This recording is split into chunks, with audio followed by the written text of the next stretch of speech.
Hello friends, তোমরা সব কেমন আছো? আশা করছি তোমরা সবাই খুব ভালো আছো, সুস্থ আছো। ফ্রেন্ডস, এই দেখো ভিডিওটা আমি আজকে রাত্রিবেলা করছি। এই দেখো গাছে দুখানা পদ্ম ফুল কুড়ি ফুটেছে, কালকে ফুটবে।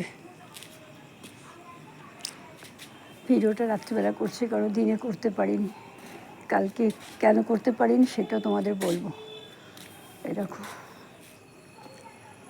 আগে ছাদটা বাগানটা তোমাদেরকে পুরো দেখিয়ে নিই, তারপরে তোমরা এমনি বুঝতে পেরে যাবে কেন পারিনি। এই দেখো এই নিচগুলো দেখো, আর এই যে এইটা এই বড় টুকরোটা দেখো, আর এই সজনা গাছটাকে দেখো। কিছুদিন আগে তোমাদের একটা ভিডিও করে দেখেছিলাম না, আমাদের বাড়িতে মালি বাগান পরিষ্কার করছে, তো তাকে বলা হয়েছিল যে সজনা গাছটাকে একটু ভালো, দানাতে গাছটা হেলে গেছিলো, বলেছিলাম যে গাছটাকে একটু ভালো করে মাটি চাপা দিয়ে ঠেসে দিও তো গোড়াটা।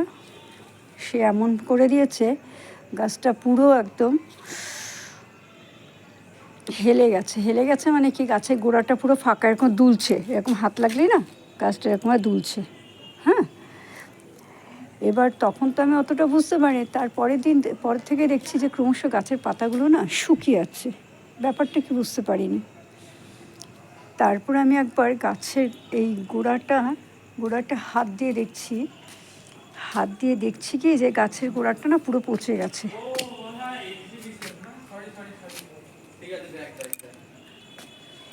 দেখো দেখো রাত্রিবেলা তো, দিনের বেলা পারছি না। এটা গাছের গোড়াটা কী হচ্ছে, পুরো পচে গেছে। তারপর বাড়িতে মাকে গিয়ে বললাম, মা দেখো মার্চ মাসে এই গাছটাতে সজনা হওয়ার কথা, দেখো গাছটা পুরো পড়ে গেছে, এরকম হেলে পচে গেছে। মা বললো তাহলে গাছটাকে কিন্তু তুলে ফেলিস না। আমি তাহলে রেখে কী করব?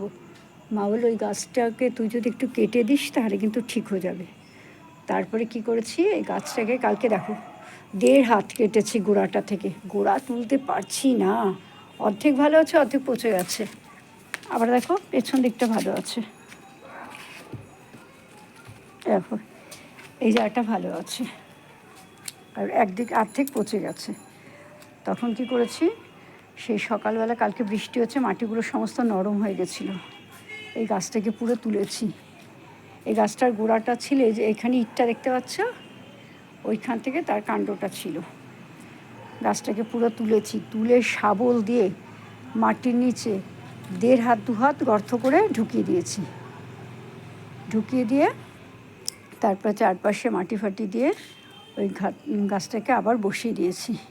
আর দেখো পাতাগুলো সমস্ত ঝিমিয়ে গেছে, বলতে পারছি না গাছটা বাঁচবে কি বাঁচবে না। তবে সজনা গাছ তো সহজে মরে না, ওর ডাল কেটে রেখে দিলেও ও গাছটা বেঁচে থাকে, অনেক দিন বেঁচে থাকে। কারণ আমি নিজে প্রমাণ পেয়েছি, কারণ আমি যখন গাছটা কেটে এইখানটাতে রেখেছিলাম, এই যে এই গাছগুলো যে আছে, এই গাছগুলো প্রায় 1 মাসের মতন ভালো ছিল, মানে তাজা ছিল, মানে খুঁটলেই কাঁচা অংশটা দেখা যেত।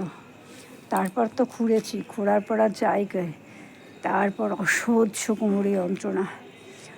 আজকে এই কোমরে যন্ত্রণা নিয়েই রান্না টান্না সবই করেছি, যেহেতু আমার বর বাড়িতে আছে, কিন্তু না পারছি শুতে, না পারছি বসতে, এমন অবস্থা, হাতে আর কোমর অসহ্য যন্ত্রণা। তো এইভাবে গাছটাকে আমি আবার নতুন করে প্রতিস্থাপন করলাম। শুধু এইটা করিনি, এই যে বেগুন গাছটাও যে হেলে গেছিলো একদম পুরো, দেখো বেগুন পাতাগুলো এখন কত সুন্দর লাগছে, পুরো হেলে গেছিলো, এইখানটাতে পুরো হেলে পড়ে গেছিলো, এই গাছটাকে ঠিক করেছি।